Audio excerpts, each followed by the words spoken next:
This is the Automotive Repair Podcast Network.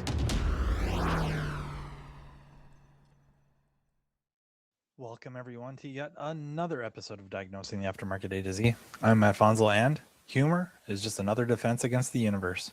That and more after a word from our sponsors, Autel and Pico Technology.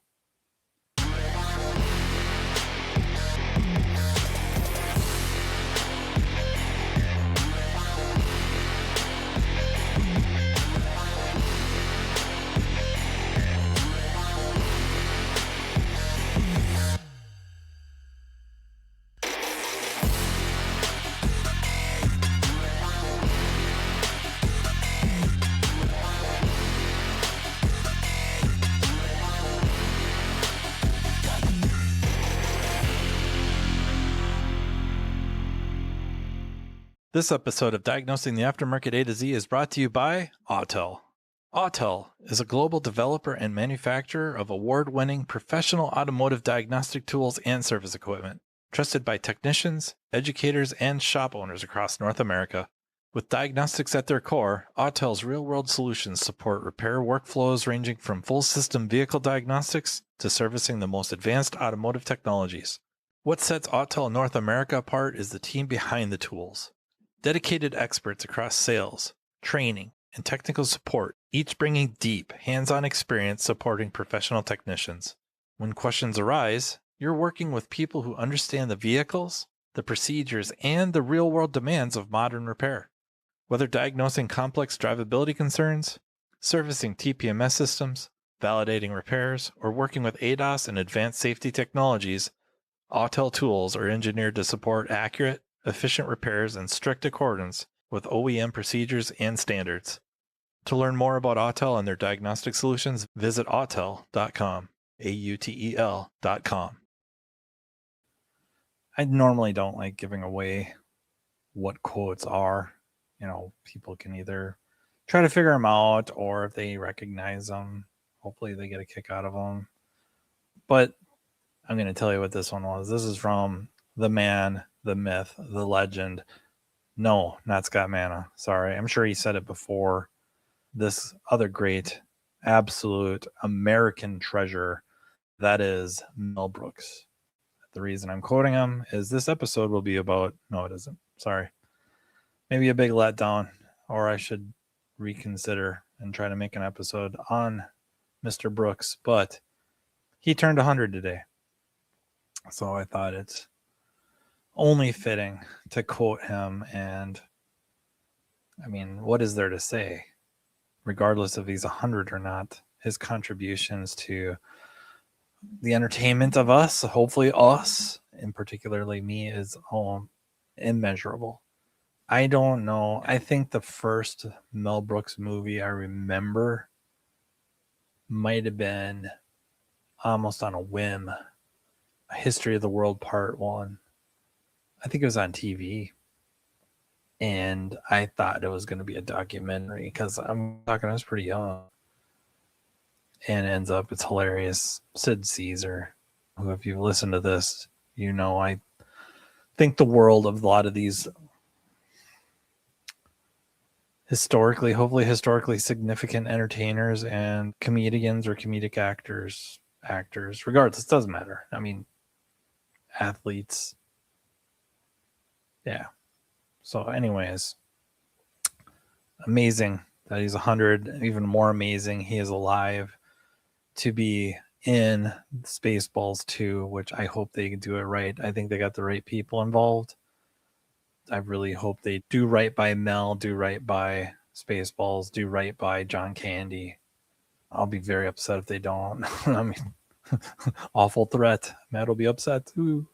But yeah, you know, the Ghostbusters Afterlife, like, I thought they knocked that clean out of the ballpark as a, I don't know, continuation, as well as paying homage to the great Harold Ramis, who played Egon, who was also a director and screenwriter for major hits. But I don't want to go down this rabbit hole because I'll be here for hours going on and on about this stuff. I have a different idea for this episode, and it has to do with a video I posted, a short, and I think it's on a lot of platforms, mainly like Facebook. I think Facebook Reels, but I think it's in YouTube Shorts, stuff like that. And it was about a Dodge Durango that was dropped off at the shop for a second opinion, and really wondering, if it indeed needed this part, which I guess I don't want to beat around the bush. The suspicion was that it needed a transmission. Could I program the new, quote unquote, new transmission or TCM with the latest and greatest if it indeed needs the transmission? The complaint was very harsh upshifts and the engine like slipping, major slipping. That was the complaints. And there's no DTCs. So could I take a look at it? Do I agree that it needs a transmission? And of course, if they do the transmission, can I program it when they're done? Okay, I hop in this thing and put it in gear and it slams. I'm in the parking lot and I start accelerating towards the street. So I don't know, 50 feet. In 50 feet, I think I'm in third gear. It upshifts from first to third. So on the instrument cluster, you can kind of see, Prindle, if you will, and under the letter D, or I guess if you're in park, there's the letter P to the right, and then put it in the reverse, an R. Okay. Drive shows the gear it's in. So you put in, if you're at a stop, put it in drive, you see 1. And then as it upshifts, you can see it going through the gears. By the time I get to the street, I'm in third gear. And I'm doing a whopping 15. Yeah, 15. So I thought, wow, this thing really is slipping. That was my knee jerk. There are no TCs. I notice a green flashing light. It's kind of in the top center of the instrument cluster, a little bit to the left-hand side, a little bit to the driver's side on the instrument cluster, and it's flashing. I think auto 4-wheel drive green. And I don't know what that means. I think it's a clue, but I wasn't exactly sure what that meant. I take a right onto the street and I start accelerating, and this is all in that video. And I think I've already explained these videos things. It didn't start out some strategy. The very first one, I just recorded it to send to some friends. I think I sent it to Justin Morgan, Pedro Della Torre, Paul Danner, and Brian Pollock off the cuff. And then Tracy was just wondering what was going on in the shop. We hadn't talked in a while, wondering if we're busy. And I sent her the video just thinking you can look at what I'm doing, messing around. All right. Post it up and whatever. I guess it's popular enough to have it suggested to try to do it more regularly, post up something or send a video in regularly, a short. So however many there are now, this one seems particularly popular, if only because I think the nature of it. And anyways, I turn right onto the street and I start accelerating, and I can see us upshifting like crazy and harsh, like, bang, bang, bang, bang, up to 8th gear. 8th gear, still under 30 miles an hour. The engine's winding. No, I don't want to say winding out. It's not winding out by any means, but I think I'm over 2,000 RPMs. It's pretty insane for about 30 miles an hour. I'm like, start thinking about it. Like, what could cause the transmission to slip in all gears like that? That's not computing. And when I go around corners, it's hopping really bad. And then it dawns on me. This thing's in 4 low. There's a dial in the center console, very close to like where the armrest would be. Like, it's very close. There's another dial on there, right? For putting it in gear. So the second dial further back, and there's 2 positions. There's auto and then there's 4 low. It's in the auto position. So as I'm turn around and start coming back towards the shop, I noticed that on the screen it kind of says shift to neutral to allow completed shift. I'm like, oh man. So is this thing stuck in 4 low? I pop it into neutral and you could hear it shift, and now the problem's gone. Green flashing auto lights gone. Of course, there's no DTCs. It shifts normally. There's no more major wheel hop going around corners or driveline bind, if you will. The car's essentially fixed. And then I just kind of start messing around, like reproducing this issue, and it's easily done. So I post the video. I post the video because I had no idea what that flashing green light was. A resource technicians or mechanical and technical specialists often refuse or forget to reference is the owner's manual, if it's there. Like, don't get me wrong. A lot of times I can't find the owner's manual, or I got to go find it online and sift through the PDF. No big deal. Or on my phone, I suppose, if I pull over the side of the roads, you know what I mean? But yeah, I look at the owner's manual, and that's the clue. The clue was it wanted to shift out of 4 low into auto. It couldn't do it because it was never in neutral long enough. And you start thinking about it, like when people are doing shifts, they're maybe not like us. I think I catch myself when I move a shift lever, I kind of go through the gears, if you will, like park to reverse to neutral and then neutral to drive. It's pretty rare that I just grab that handle or dial and just right straight to drive. Boom. I just don't do it. I don't know why. Maybe it's learned. I'm guessing it's learned from doing this for a living. I just don't do it. But for a customer, watching customers get in their cars, it's bang right into drive. So it's possible. However, they got it into 4 low on purpose. I'm guessing on accident. Maybe they got kids, grandkids. I don't know. Somebody moved the dial at the 4 low. It was in neutral long enough to make the shift, and then it was stuck. So fine. That might explain the client or the vehicle owner. What about the shop? They're ready to put a transmission in this vehicle. And if they would have, it wouldn't have fixed the car. It would have still been quote unquote broken. How do you handle that? But I guess we don't have to run that. We don't have to run it forward that far. How do you get to the point of replacing a transmission for this problem? And I think that's partly why the video is getting more activity than some of the others that are arguably better or have more pertinent information in them or usable information for us. Or I suppose that's my opinion. I think it's because it feels so absurd and so wildly incompetent on the part of either the shop or the mechanical or technical specialist involved in working on the vehicle, diagnosing it. Yeah, okay, fine. By definition, it's incompetent. But let's be real. By definition, incompetent, most of us are incompetent at a lot of what we do. Just deal with it. We use incompetent as such, with such condescension. And when we hear it, we take it so hard. We're so ashamed by that word. Such a negative, what connotation to it, or just negative feel associated with it. And I get it. But on the flip side, while we are incompetent, there's probably other explanations at play here. I think the most valid one is tunnel vision.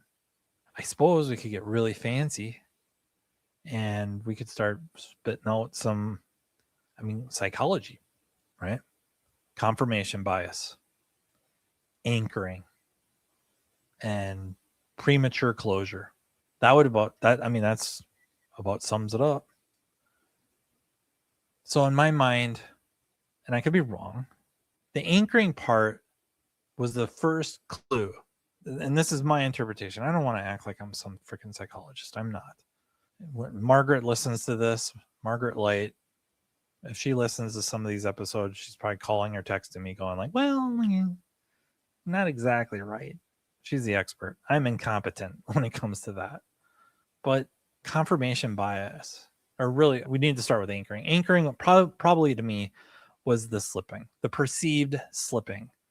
Put it into gear, hit the accelerator, RPMs go way high, and the car ain't moving. That was interpreted as slipping. I don't know if there was a scan tool involved. I don't know. Maybe there was. If there was, did they go to maybe engine RPM graphed against, or I don't know if even really needed to graph it, but engine RPM versus input, transmission input RPM. That could give you, if there isn't a dedicated slip PID, a torque converter slip PID, if there isn't a dedicated one, that would very much rule out slipping, at least torque converter. And then you could look up gear ratios, I suppose, and get an idea if you have an internal slipping of occurring, which to me in every gear is, I don't know, borderline impossible. I'm sure now that I've said that, many of you can type out exactly what I'm missing and what could cause it. But consistently that ratio off, like almost 50%, if you will, depending on what perspective we want to take. Engine RPM versus vehicle speed. That the RPM seems to be about twice as high as it should be. Or vehicle speed is about 50% of what it should be versus RPM. Something of that nature, right? So anchoring was that first real bit of data they got that kind of sold them on the idea that this is internal transmission failure. This thing's slipping like mad. Okay. Confirmation bias would be any and all information gathered, be it feeling, be it, the hearing, their butt sensor, their sense of smell, whatever else they're going to use. Maybe not so much smell in this case, but I think definitely your butt sensor and definitely your ears. And maybe they did look at some scan data and they just decided that data supported bad transmission. That would be, I think, confirmation bias. The information is really either twisted or only the information that supports your idea of this being a bad transmission is being used. And lastly, you have premature closure. Little to no follow through. I probably have a better example of premature closure that I'll rattle off just a little bit later that I think we probably see far more often. But yeah, minimal, if any, follow-up tests. So that's how they arrive at it. They arrived at it because when they got in the car, once they felt that, once they sensed that, once they thought, oh man, this transmission's hatched, they're done. The diagnosis was done. So yeah, I suppose we could sit on our freaking, high horses and go, oh, well, how awful. Yeah, okay. If a transmission got put in there and the customer got charged for it, that would have been awful. If a transmission got put in it, didn't fix the car, wasn't charged for it, and then the shop really figured out it was just in 4 low, it sucks for the shop. It sucks for the technical or mechanical specialist or specialists involved. I don't wish bad stuff on anybody, but that isn't awful. The customer paid for what time, which I guess most valuable resource, but nothing out of pocket, honest mistake, and a terrific learning opportunity, expensive learning opportunity.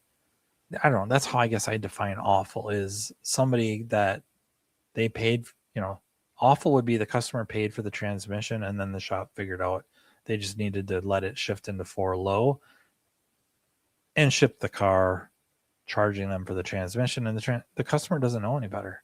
They think, oh my God, this thing shifts wonderful. That would be awful. How often does that happen? And not just transmissions, just in general. How many repairs does that happen? Customer is paying for certain things to fix certain problems. They're paying for really confirmation bias, anchoring, and premature closure, and then the real fix is for free. I think that happens a lot, and I get why, because nobody wants to pay that price.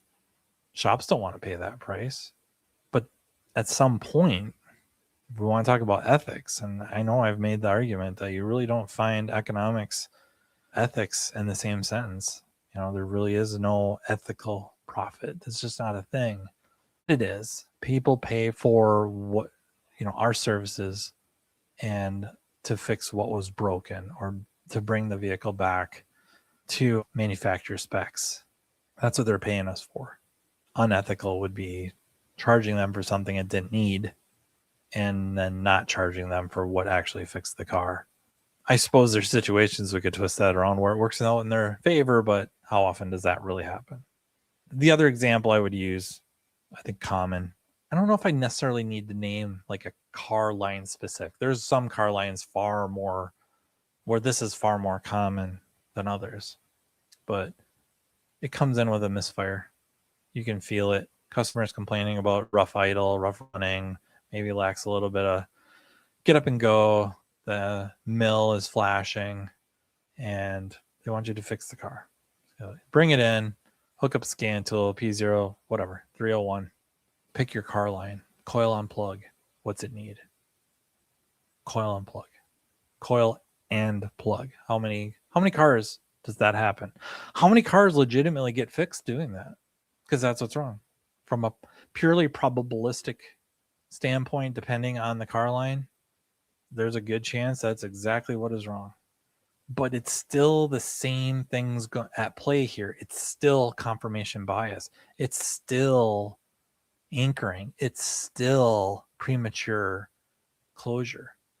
You may end up right until you're not. It's this make of car. It's got a misfire. Yeah, 9 times out of 10 or more, it is the coil. But you don't do any more testing. You're okay playing, gambling, if you will, or playing the probabilities game. It's still anchoring is, I know what the car line is. I know that there is our high failure rate. It's got a misfire and I know which cylinder it's on. Boom. You're set. That's the anchoring. That's the information. That's all the information you needed to call a coil and or spark plug. And it's probably both, right? If it's either a coil or a coil and plug. And then, what's the confirmation bias is simply, again, I can feel the misfire. It's really common. I don't know. You're looking at the live misfire graph. Maybe smell a little bit of fueling. The theory that it's ignition. You're going to put the coil and plug on it. That's super common. That happens all the time. And people are right most of the time. But when they're not, then what? And it's not like taking anyone to task, but it's the same type of thing where there isn't more testing. There isn't any other data looked at will be used strictly to support the initial idea of it being a coil and or I should say coil or coil and spark plug. So it's not so different than wanting to put a transmission in a vehicle that's locked in 4 low, other than the ticket, right? The price difference, the price discrepancy is what really breaks this comparison. But on purely theoretical, pure process, I don't really see a difference. So it's really hard for me to get judgy. And again, they didn't do it. They didn't put the transmission in. And even if they did, did they charge the customer for it? Yes, got a problem with it. I got a big problem with it. Didn't charge the customer for it? Man, that sucks. That is a tough lesson. It actually reminds me of this Mini Cooper. I think I talked about this one time. When it first came in, the complaint was low boost codes or that wasn't the complaint. The complaint was low boost or no lack of power. And it had low boost DTCs. And I think it had one cam crank correlation DTC. Blow the codes out of it, go drive it, would set low boost codes over and over and over. Never set that cam crank correlation code again on my clock. I thought about cam crank timing for a millisecond and I was moving on to something to do with boost. Sealing, have leaking intercooler or hoses or something like that, clamps, connections. And finally, I did a lot of testing. I didn't feel like I was hung up on any one thing. I kind of wanted to rule out the turbo, but I couldn't. I got stuck where I felt like some weird failure in that turbo was causing this to not have the ability to build boost. So we quoted her a turbo. We didn't put a turbo on, we quoted it. And the client decided to hold off. It was still drivable, but she's going to park it and think about it or save up money. And then I think a friend of hers suggested a different shop. And yeah, they went crazy that how the lack of, or I shouldn't say, well, I guess it is the lack of competence. So it was an honest mistake. Again, it didn't set that cam crank correlation, but it turns out that's a common problem on these. That was a tough lesson. I called the client. I explained the situation. I wanted to refund all the money that we charged her for diagnostics. And if the car hadn't been fixed yet, I would like to make things right. And we were allowed that opportunity. They did. They brought the vehicle back. We made it right. They're ecstatic. I learned a really, really tough lesson, both just at the shop and online. It was posted why they posted invoices with people's names on my old, I don't know, they're calling me incompetent while doing that. But yeah, I don't know. I guess it feels good to know something or figure out something somebody else didn't. But yeah, that was rough. And my argument was still the same. Even if we bolted that turbo on and it didn't fix the car, she wouldn't have been charged for that turbo. She'd have had probably a brand new turbo on her vehicle for free. And then I would have had to really figure out what's wrong with it. And hopefully I would have actually figured it out. Got to skip the whole new turbo thing with this direction, but yeah, it sucked. I don't know which one I would rather have to be quite honest. But yeah, tunnel vision. It's something to be very concerned about. It's something to be aware of. Not so much concerned about. It happens. But be aware. Just add some steps to your diagnostic process, which is, what is my confirmation bias? Am I anchoring? And am I prematurely closing my process here? Those are very valid questions to ask, and I strongly, strongly urge you to do so. They may suck to answer, but I strongly urge you to do so. And to wrap this episode up, I think it makes perfect sense. I can't say that my email has been flooded with these questions, just a couple of them, but Mount Rushmore of Mel Brooks films. I would think this would be easy, but maybe it won't. I don't know. Blazing Saddles. Blazing Saddles is a masterpiece. Spaceballs. Then I would say, I guess when we're talking about Mel Brooks films, right? We're talking about ones he's in and directs, right? The classic Mel Brooks. So what do we got? Blazing Saddles, Spaceballs. I think you got to go with The Producers. And then last but not least, it's a tough one. I'm sure some of you want me to say Robin Hood Men in Tights, but as much as I do like that movie, to put it on the Mount Rushmore just seems unreasonable. I got to go with History of the World Part 1. Maybe I'm biased because it was the first movie of his I remember really seeing and not really knowing it was his, but it's good to be the king. Yeah, Blazing Saddles, Spaceballs, The Producers, and History of the World Part 1. That's my Mount Rushmore of Mel Brooks films, and I got to level with you. I kind of hope one could be bumped by Spaceballs 2. I doubt it's possible because I think all four are very, very strong movies. I didn't put Young Frankenstein on there because Mel Brooks is involved, but that was really a Gene Wilder film. Another treasure, maybe for a different episode. But I know Mel Brooks is involved in Young Frankenstein. I just don't really know that I can call it really a Mel Brooks film like the four on the Mount Rushmore. So that's why I didn't put that on. To me, that's more of a Gene Wilder film. So thank you very, very much for listening. Thank you so very much to our sponsors, Autel and Pico Technology. Thank you to the Automotive Repair Podcast Network. And until next time, take care. You've been listening to Diagnosing the Aftermarket A to Z with Matt Bonslow on the Automotive Repair Podcast Network. Download our exclusive podcast app at automotiverepairpodcastnetwork.com because the best conversations in the industry start here. Want Matt to cover a specific topic? Check the show notes for his email. Your input matters.